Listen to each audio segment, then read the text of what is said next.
Strategi dan perkembangan dakwah perdagangan. Pada tahap awal, saluran yang dipergunakan dalam proses islamisasi di Indonesia adalah perdagangan. Hal itu dapat diketahui melalui adanya kesibukan perdagangan pada abad ke-7 Masehi hingga abad ke-16 Masehi, yang melibatkan bangsa-bangsa di dunia termasuk bangsa Arab, Persia, India, Cina, dan sebagainya. Pada beberapa tempat, para penguasa Jawa yang menjabat sebagai bupati-bupati Majapahit yang ditempatkan di pesisir Pulau Jawa banyak yang masuk Islam. Keislaman mereka bukan hanya disebabkan oleh faktor politik dalam negeri yang tengah goyah, tetapi terutama karena faktor hubungan ekonomi dengan para pedagang ini sangat menguntungkan secara material bagi mereka, yang pada akhirnya memperkuat posisi dan kedudukan sosial mereka di masyarakat Jawa. Hubungan perdagangan ini dimanfaatkan oleh para pedagang muslim sebagai sarana atau media dakwah. Sebab dalam Islam setiap muslim memiliki kewajiban untuk menyebarkan ajaran Islam kepada siapa saja dengan tanpa paksaan. Oleh karena itu, ketika penduduk Nusantara banyak yang berinteraksi dengan para pedagang muslim dan keterlibatan mereka semakin jauh dalam aktivitas perdagangan. Banyak di antara mereka yang meluk Islam karena pada saat itu jalur-jalur strategis perdagangan internasional hampir memiliki sebagian besar dikuasai oleh para pedagang muslim. Perkawinan. Dari aspek ekonomi, para pedagang muslim memiliki status sosial ekonomi yang lebih baik dari kebanyakan penduduk pribumi. Hal ini menyebabkan banyak penduduk pribumi, terutama para wanita yang tertarik untuk menjadi istri para saudagar muslim. Hanya saja ada ketentuan hukum Islam, bahwa para wanita yang akan dinikahi harus diislamkan terlebih dahulu. Para wanita dan keluarga mereka tidak merasa keberatan, karena proses pengislaman hanya dengan mengucapkan 2 kalimat syahadat, tanpa upacara atau ritual rumit lainnya. Keislaman mereka menempatkan diri dan keluarganya mereka berada dalam status sosial dan ekonomi yang cukup tinggi. Sebab mereka menjadi muslim Indonesia yang kaya dan berstatus sosial terhormat. Dalam perkembangan berikutnya, ada pula para wanita muslim yang dikawini oleh keturunan bangsawan lokal. Hanya saja, anak-anak para bangsawan tersebut harus diislamkan terlebih dahulu. Jalur perkawinan ini lebih menguntungkan lagi apabila terjadi antara saudagar muslim dengan anak bangsawan atau anak raja atau anak adipati. Karena raja, adipati atau bangsawan itu memiliki posisi penting di dalam masyarakatnya, sehingga mempercepat proses islamisasi. Contohnya, perkawinan antara Raden Rahmat atau Sunan Ngampel dengan Nyai Manila. Politik. Di Maluku dan Sulawesi Selatan, kebanyakan rakyat masuk Islam setelah rajanya masuk Islam terlebih dahulu. Pengaruh politik raja sangat membantu tersebarnya Islam di wilayah ini. Jalur politik yang ditempuh ketika kerajaan Islam menaklukkan kerajaan Islam baik di Sumatera, Jawa, maupun Indonesia bagian timur. Selanjutnya, pendidikan. Proses islamisasi di Indonesia juga dilakukan melalui media pendidikan. Para ulama banyak yang mendirikan lembaga pendidikan Islam berupa pesantren. Pada lembaga inilah, para ulama memberikan pengajaran ilmu keislaman melalui berbagai pendekatan, sampai kemudian para santri mampu menyerap pengetahuan keagamaan dengan baik.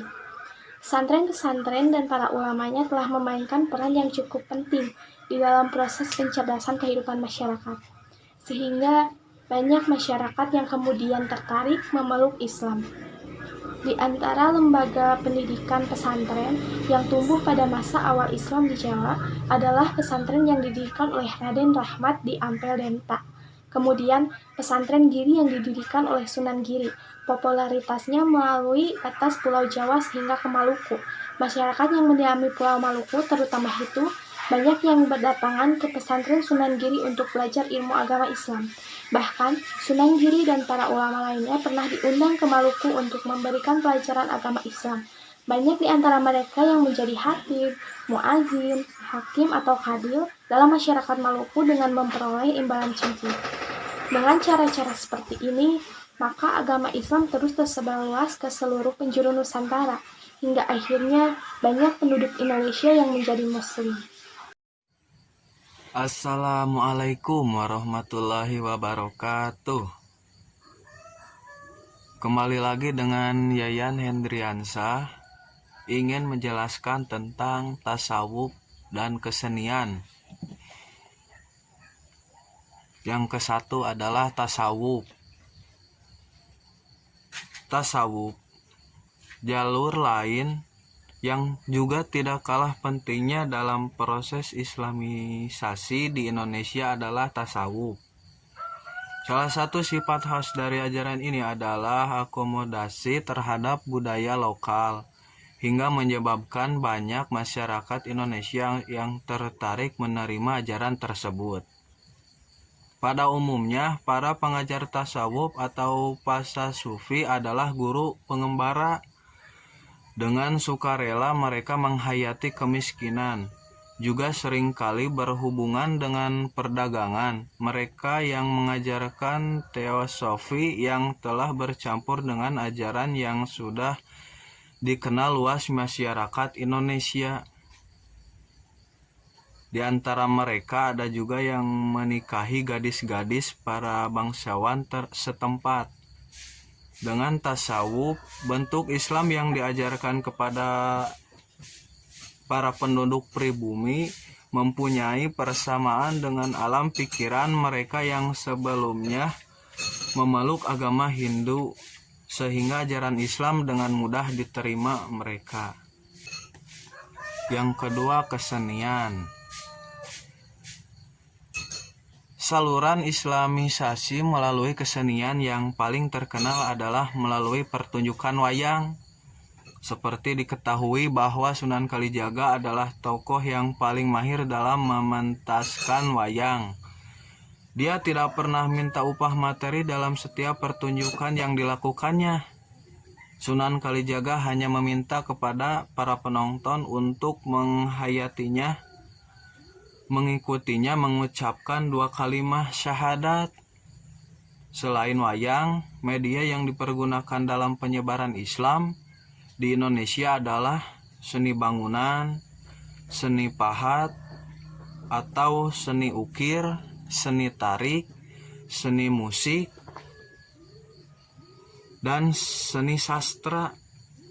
Di antara bukti yang dihasilkan dari pengembangan Islam awal adalah seni bangunan Masjid Cirebon, Masjid Agung Banten, dan lain sebagainya. Salah satu dari sekian banyak contoh yang dapat kita saksikan hingga kini adalah Masjid Kudus yang menaranya yang sangat terkenal itu. Hal ini menunjukkan sekali bahwa proses penyebaran Islam melalui penyebaran Islam di Indonesia yang dilakukan oleh para penyebar Islam melalui tetapi muaranya berisi ajaran Islam dan nama-nama pahlawan Muslim. Sudah segitu. Waalaikumsalam warahmatullahi wabarakatuh.